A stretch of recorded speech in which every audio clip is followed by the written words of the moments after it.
கிறிஸ்துவுக்குள் பிரியமான கடவுளுடைய பிள்ளைகளே, உங்கள் யாவருக்கும் காணொலியில் கர்த்தரை காண்போம் ஐக்கியத்தின் சார்பாக தோத்திரத்தை தெரிவித்துக் கொள்கிறேன். இந்த நாளுடைய சிந்தனை நீதிமொழிகள் 23ஆம் அதிகாரம், வசனங்கள் 29, 30.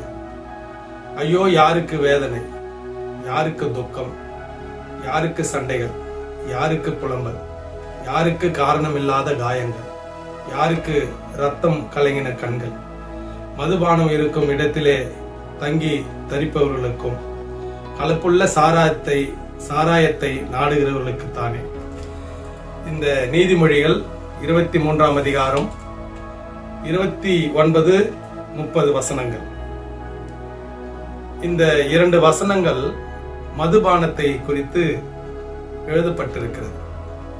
நீதிமொழிகள் 1 31 அதிகாரம் வரைக்கும் மனிதன் எப்படி இருக்க வேண்டும், எப்படி வாழ வேண்டும், குடும்பத்தை எப்படி நடத்த வேண்டும், இப்படியெல்லாம் பல கருத்துக்களை முன்வைத்து எழுதப்பட்டதுதான் நீதிமொழிகள்.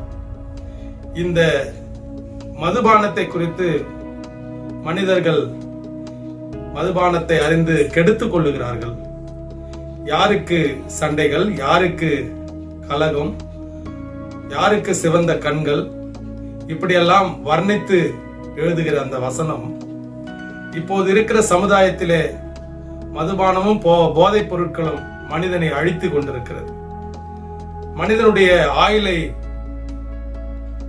ஆயுள் இல்லாமல் வாழ்கிற மனிதனாக இருக்கிறான், போதைப் பொருளுக்கு அடிமையாகி. இப்படிப்பட்ட வாழ்க்கை குடும்பத்திலும் சரி ஒரு நிறைவில்லாத வாழ்க்கையாகவே மனிதனுக்கு சென்று விடுகிறது. இதற்கு காரணம் இப்படிப்பட்ட மதுபானத்துக்கு அடிமையான காரியங்கள். எத்தனையோ பேர் சிறு வயதிலே மரித்து விடுகிறார்கள். காரணம் அந்த மதுபானத்தின் அடிமையான காரியத்தினால்.